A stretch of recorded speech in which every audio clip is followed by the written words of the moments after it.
What makes a ruined hill burned by Persians and scarred by cannon fire still rise as the stage for democracy?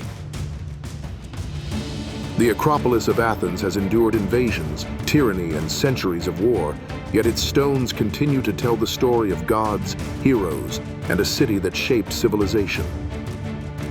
From the myth of Cecrops to the vision of Pericles and the wounds left by conflict, its monuments reflect the survival of culture itself. In this video, discover the Parthenon, the Erechtheion, and the theaters below, and see why UNESCO guards this hill as a monument of universal value.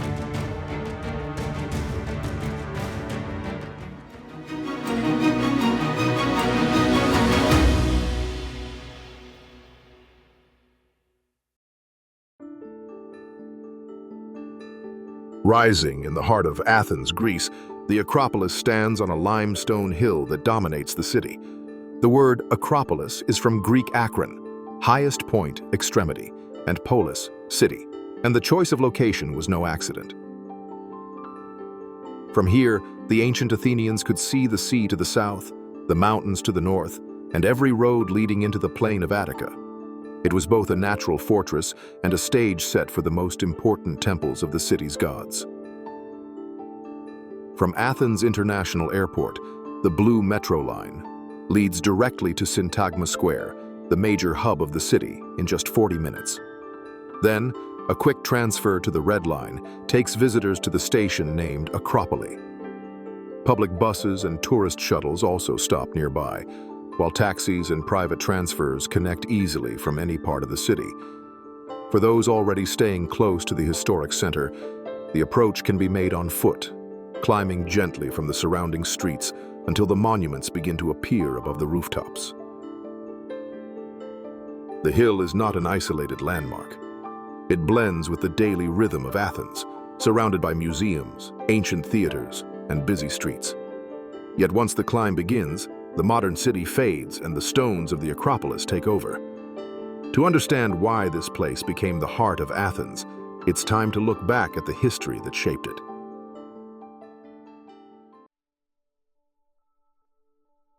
Its story begins in the Neolithic period, around the 4th millennium BCE, when small communities settled on the rocky hilltop. Fragments of pottery and the remains of simple huts reveal that this height served as both home and refuge, a natural watchtower over the fertile Attic plain. By the 2nd millennium BCE, the hill became part of the Mycenaean world. The Mycenaeans, a people who dominated much of southern Greece between 1600 and 1100 BCE, were heirs to the earlier Helladic culture and had close ties to Crete and the wider Aegean. Known for their palatial centers and warrior kings, they chose sites that could be defended against rival powers and seaborne raids. Athens was never the largest of their kingdoms, but its limestone hill was ideal, high, steep on most sides, and close enough to the sea to control access to the Saronic Gulf.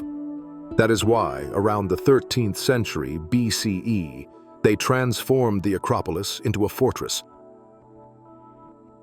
The fortifications they built were massive. Cyclopean walls nearly 6 meters thick surrounded the summit, creating a citadel much like those at Mycenae and Tiryns. Inside stood a megaron, a rectangular great hall with a central hearth and front porch. It was the hallmark of Mycenaean palaces, a space where the wanax, or king, received visitors, performed ceremonies, and perhaps mediated between the human and divine. Religion at this time was fluid, tied to fertility, the earth, and natural forces. Archaeological evidence suggests early cults that honored female deities linked to the land. From these early cults emerged Athena, though her origins remain uncertain. A tablet written in Linear B, the script of the Mycenaeans, already records her name, showing that she was worshipped long before classical Greece took shape. Scholars debate whether she descended from the Minoan snake goddess, the great mother of Indo-European tradition, or Eastern goddesses of war and protection. Whatever her beginnings, By the 8th century BCE, her cult was firmly rooted across Greece, from Argos in Sparta to Lindos in Troy, always as a protector of cities and citadels. Greek myth connects this moment to the city's early kings. The Acropolis was first known as Cecropia, after Cecrops I, the legendary founder of Athens, described as half man and half serpent, a symbol of the earth-born people of Attica. Later came Parthenon I, remembered as another ancestral king, and his son Erechtheus. Erechtheus, celebrated as both ruler and hero, defended Athens in mythic battles against Euboeans and Thracians. Tradition also credits him with formalizing the cult of Athena and instituting the Panathenaic festival, the great civic celebration that bound Athenians together. The Mycenaean system collapsed abruptly around 1200 BCE. Across Greece, palaces were burned or abandoned. Theories point to invasions, internal strife, and a wider Mediterranean crisis known as the Bronze Age collapse. Athens was spared complete destruction, but its citadel lost its role as a royal seat. During the centuries that followed, the Greek Dark Age, the Acropolis was no longer a palace, but it did not fall silent.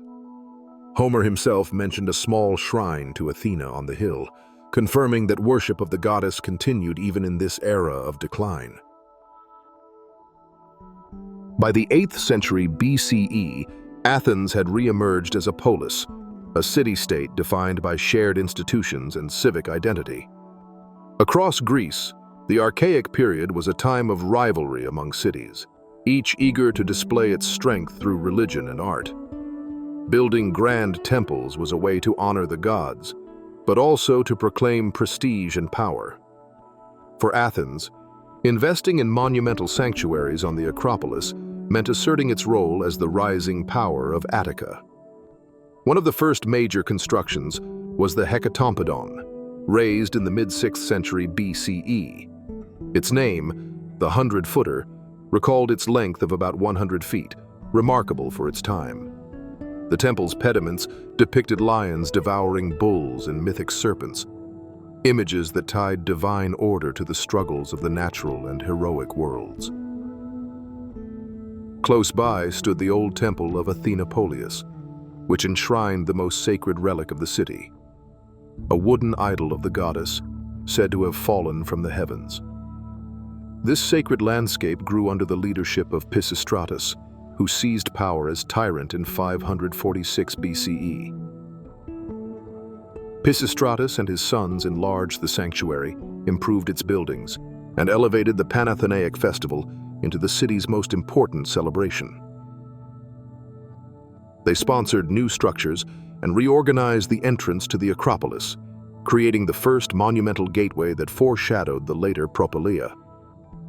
Through stone and ritual, the Acropolis became a mirror of the city's power. But power breeds opposition. In 510 BCE, after decades of rule, the tyranny collapsed. The Alcmaeonid family, long exiled, allied with Sparta to overthrow the Pisistratids. With Spartan arms and local descent, Hippias, son of Pisistratus, was expelled from Athens. The fall of the tyrants opened a struggle over the future of the city. What followed was a revolution not of kings, but of citizens. In the years after 510, reforms led by Cleisthenes, a statesman from the Alcmaeonid family, reshaped Athenian politics. Often called the father of democracy, he broke the power of aristocratic clans by reorganizing the population into 10 new tribes drawn from across Attica. Out of his reforms emerged the framework of democracy, fragile at first, but destined to define Athens for centuries. From this moment on, the Acropolis became the common ground of the Athenians themselves, tied directly to their new civic order. And soon, this democratic Athens would be forced to prove its strength against the greatest empire of its age, Persia. At the dawn of the 5th century BCE, across the Aegean, the Persian Empire had expanded into Ionia, bringing Greek cities of Asia Minor under its rule. When Athens and Eretria supported the Ionian revolt in 499 BCE, they drew the wrath of King Darius the Great. The Persians struck back, and in 490 BCE, the Athenians faced them on the plain of Marathon. Against all expectations, the citizen hoplites of Athens defeated the invaders. Yet victory brought no lasting peace. In 480 BCE, Darius's son Xerxes launched a massive invasion, determined to crush Athens and its allies. As his army advanced, the citizens abandoned the city.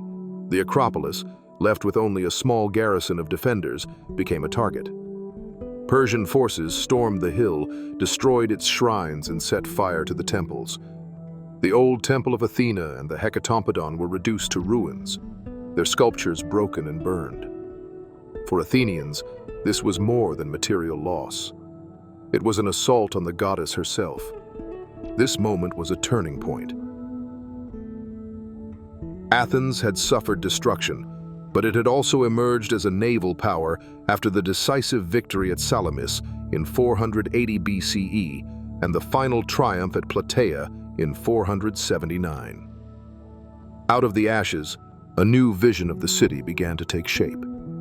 The Athenians understood that if their democracy and freedom had survived the might of Persia, then their monuments must proclaim that survival for generations.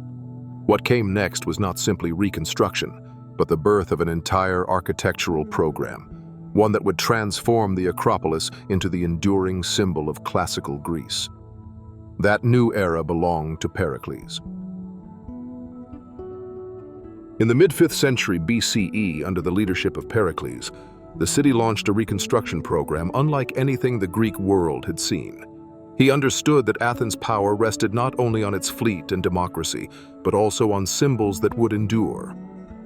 The first and most commanding work was the Parthenon, designed by architects Ictinus and Callicrates, and adorned under the supervision of the sculptor Phidias. It rose between 447 and 432 BCE. Dedicated to Athena Parthenos, the virgin goddess, and built entirely in Pentelic marble, it measured about 70 by 30 meters, with a colonnade of Doric columns surrounding its core. Inside, Phidias created a colossal chryselephantine statue of Athena, nearly 12 meters high, fashioned of gold and ivory. The Parthenon was both temple and treasury, housing the riches of the Delian League, a reminder that Athens' empire funded its glory. While the Parthenon dominated the skyline, other works completed the sacred ensemble. At the western approach rose the Propylaea, begun in 437 BCE under architect Mnesicles. This monumental gateway, with its grand steps and marble columns, framed the entrance to the sanctuary, although it was never fully finished. Nearby stood the small temple of Athena Nike, perched on a bastion above the gateway. Built around 427 to 424 BCE, its Ionic columns and friezes depicted scenes of battles against Persians, reminding visitors that Athena had protected the city in its darkest hour. The most complex of the Periclean projects was the Erechtheion, begun around 421 BCE and finished by 406. Unlike the symmetrical Parthenon, this temple had an irregular plan, designed to house multiple cults and ancient relics. Within its walls were shrines to Athena Polias, Poseidon, Erechtheus, and other local heroes. On its south porch stood the Caryatids, 6 sculpted maidens serving as graceful columns. By the late 5th century, however, the city's fortunes began to change. War with Sparta drained resources, and the grandeur of Periclean Athens stood in stark contrast to the hardships of conflict. What the Persians had destroyed, Pericles and his generation rebuilt with such ambition that the ruins themselves became immortal. And from here, the story of the Acropolis shifts once again, as it entered the age of Hellenistic kings and Roman emperors. By the end of the 5th century BCE, Athens' golden age had dimmed. In the Hellenistic period, after the rise of Macedon under Philip II and Alexander the Great, Athens was no longer the dominant power of Greece. Yet the Acropolis remained a revered sanctuary, its temples cared for, and its rituals maintained. Kings from Pergamon, such as Eumenes II, sponsored structures around the southern slopes, including the Stoa of Eumenes, linking themselves to Athens's cultural prestige. When Rome extended its influence over Greece in the 2nd century BCE, the Acropolis entered yet another phase. The Romans admired Greek culture deeply and often presented themselves as its protectors. They repaired sanctuaries, sponsored festivals, and added their own contributions. Under Augustus and later emperors, statues and dedications multiplied. One of the most remarkable Roman additions came in the 2nd century CE, when the wealthy Athenian benefactor Herodes Atticus built the Odeon of Herodes Atticus on the southwest slope. This grand theater, dedicated to his wife Regilla, combined Roman engineering with Greek tradition, hosting performances that echoed the festivals of the classical age. This dual role, as sacred sanctuary and cultural showcase, carried the Acropolis through the Hellenistic and Roman centuries. But history would again transform the hill. With the rise of Christianity, the Acropolis entered a new chapter that reshaped its identity. By the late 4th century CE, after the Roman Empire embraced the new faith, the temples of Athena no longer served their original purpose. The Parthenon, once the crowning glory of pagan devotion, was converted into a church dedicated to the Virgin Mary. For nearly 1,000 years, it stood not as the house of Athena, but as one of the most important Christian shrines of Byzantium, known as the Church of the Theotokos.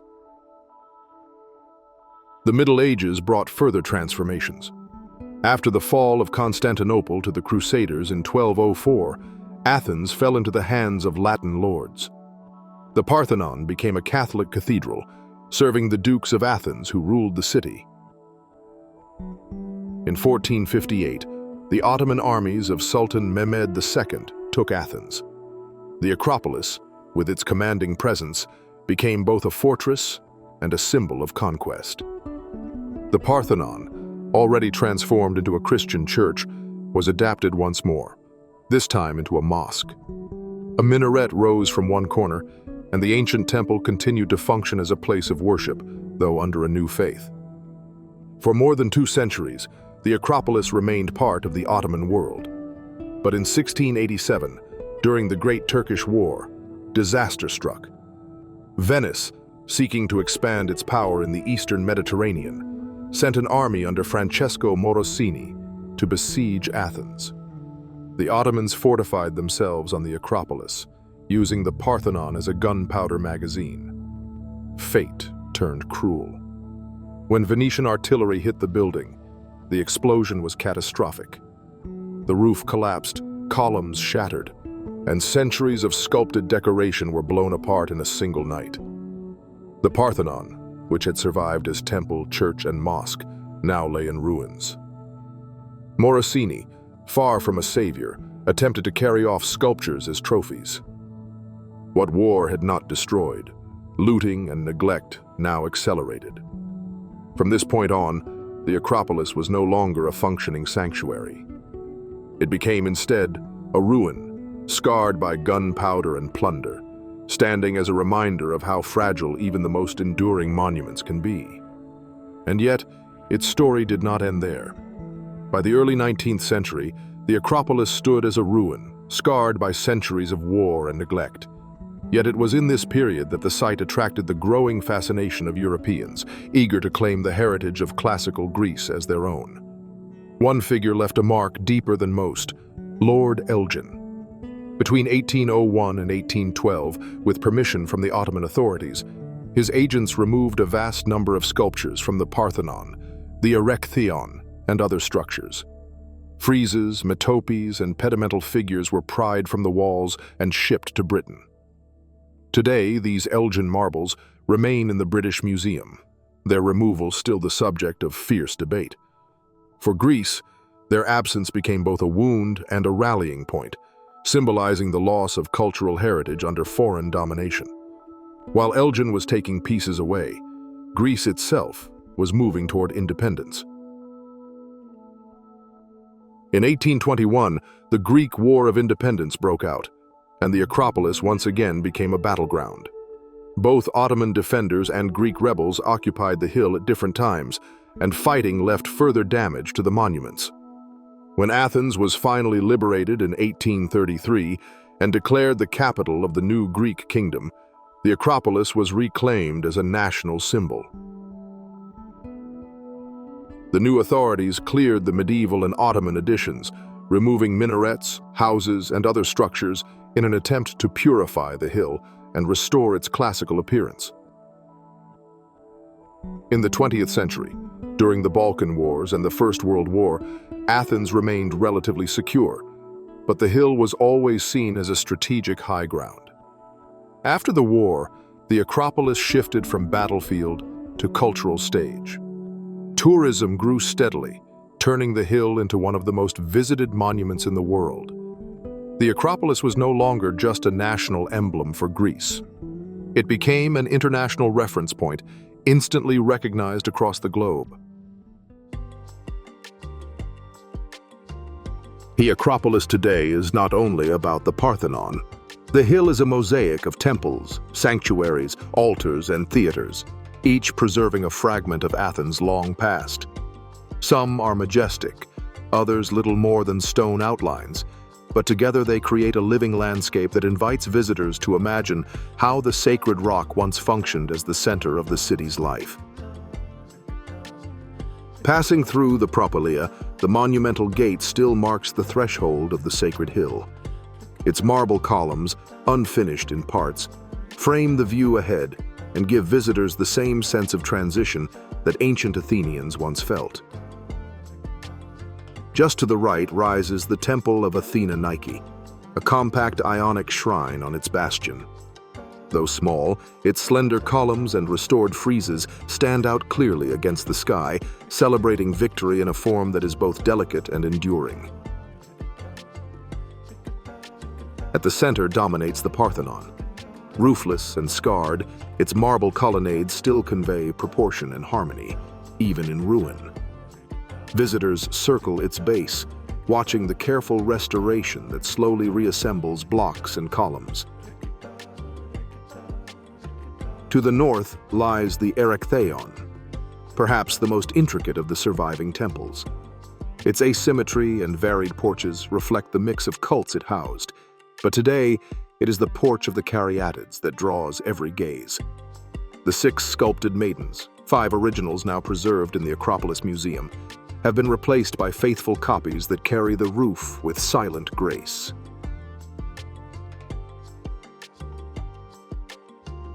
Descending the southern slope, the focus shifts from sanctuaries to culture. Here stands the Theater of Dionysus, with its semicircular rows of stone seats cut into the hillside. Though many blocks are later restorations, the scale of the theater conveys its importance as the birthplace of tragedy and comedy. Close by is the Odeon of Herodes Atticus, restored in modern times and still used for concerts beneath the Acropolis walls. Between them lie the Asclepieion, where worship of the god of wine and the god of healing blended into civic life. The Stoa of Eumenes, stretching along the slope, connects these spaces, its long colonnade partly rebuilt to hint at its original form. These are the landmarks that shape the Acropolis as visitors see it now, temples, theaters, and gates that continue to define the skyline of Athens. Many other sanctuaries once filled the hill, from the Pandion and the Altar of Athena Polius to the Araphorion and the Pandrosian. Today, they survive only as low foundations, valuable for archaeologists, but barely visible to the casual visitor. They remind us that what remains is only a fragment of the sanctuary that once existed, yet still enough to carry the weight of centuries.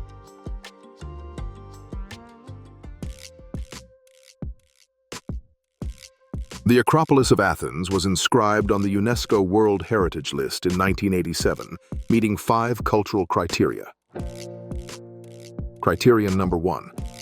Recognized as the ultimate expression of architecture adapted to its natural setting.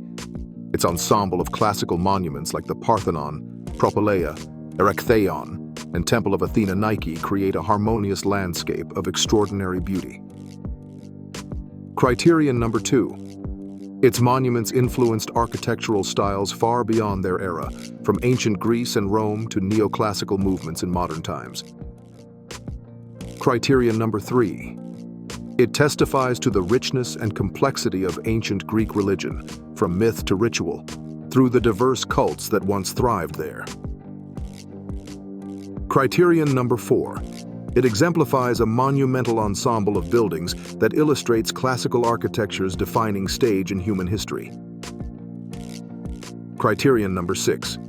It is directly associated with ideas of unparalleled universal importance, from democracy to artistic ideals in the global cultural imagination.